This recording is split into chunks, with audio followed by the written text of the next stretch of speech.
Ready. Fence. Oh my God. Halt. Okay, ready. Fence. Okay. Attack, parry, riposte, touch. Yeah. Okay. Ready. Fence.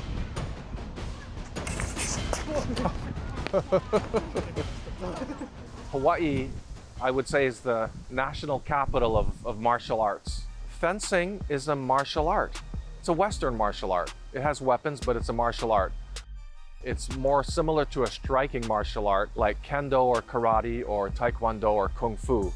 What I can tell you fencing has above every other martial art is it's the fastest martial art. In fact, it's the fastest sport. On guard, ready. Fence. Halt. The attack is from the right. It's parried, no riposte. The continuation is from the right, off target. And my left takes a yellow card for turning your back. Don't turn your back. Don't even start to turn your back. How I started this club, Salle Honolulu, is that I didn't intend to start teaching fencing, but of course, when people said, wow, you know, you competed in nationals, can you teach me a little fencing, or can you teach my kids, or something like that? And so it started very, very slowly and grassroots. I did initially learn fencing here in Honolulu. You know, I was a kid, and these adults who had some fencing from different backgrounds, they got together and they taught me what they could, you know. But then when I moved to the mainland, that's when my fencing world opened up. That's when I got to take lessons from French fencing masters, and it's just a matter of driving. We would go to big tournaments, and then also I could go to the national championships if I qualified. So I remember several years ago, one of my adult students, John, he said, Coach, was it harder to compete, you know, in the big tournaments and nationals and things like that? Or is it harder to coach? And I said, at that time, I said, it's much harder to coach. For cutting the sides or the body, there is more of a cut, right? I'm not a super athlete, but fencing did come pretty easy to me. So the hard thing I have is when a student doesn't take to it as easily as I did, and then I have to remind myself to be patient or to approach it from a different angle. I like about Coach Cullen is he's just really friendly. The first day I trained with him, he wasn't like, you know, strict on anything. He was like very helpful. Actually, instead of starting the class, he pulled me aside to teach me everything before starting the class, so I wouldn't feel left out when they actually started drilling. Front toe, front knee facing straight. Recover. I got into fencing because I have asthma, and when I was seeing my pulmonologist, him and my mom agreed I should get into a sport to kind of like build over my asthma, and I found fencing, so I just searched if it was available here, and then yeah, that's where I found Salle Honolulu. When I first started, my friends were like, fencing? Why are you doing fencing? There's so much other sports you can do at the high school. And it's like, oh, I don't know, it's because it's different, you know, something not really found, a small sport that I could enjoy. I was about 15, 16, around my beginning of my sophomore year in high school. And at first it was kind of nerve-wracking because the people who were there when I went to practice were like, they're younger than me, but they're really good. So I kind of got scared at first because it is like kind of like a metal sword I had to practice with. But overall, I really liked it. It was really enjoyable. For parents, I emphasize fencing is very low injury. I don't say that to the kid.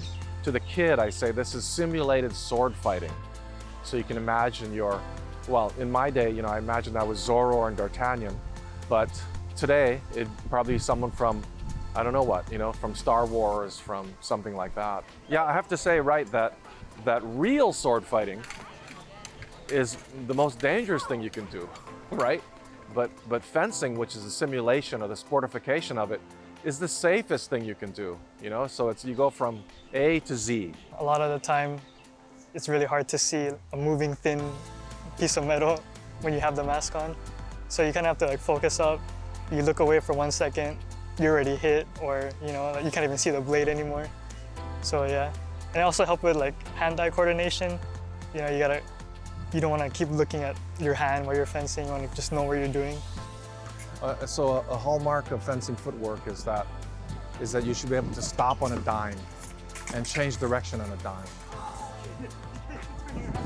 That's right, Fatima, that's a penalty.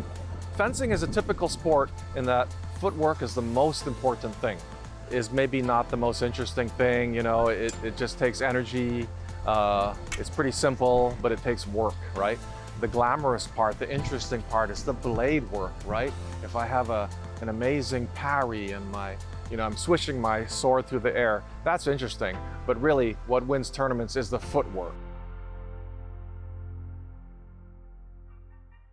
My hope for the Salle Honolulu Fencing Club is that it grow bigger. I've been teaching for many years now, and I haven't been able to create a large fencing community, right? It hasn't taken hold. Believe it or not, I've gotten calls from people, and they say, "Do you do rock wall?" I'm all, "What?" Anyway, fencing has some stereotypes, some cliches, which are based in reality. The people who look for fencing, who Google it, who ask their parents about it, are those who tend to be, more affluent, right? Their parents are professionals, very highly educated, which is fine. So as a coach, as a promoter of fencing, I want people of every demographic, for sure, every age, men and women, boys and girls, but I'd like to give them an alternative to the main sport. Football, right, the baseball, the surfing, right? Yeah, this is a little different. And I'm biased, but I think fencing is the best sport.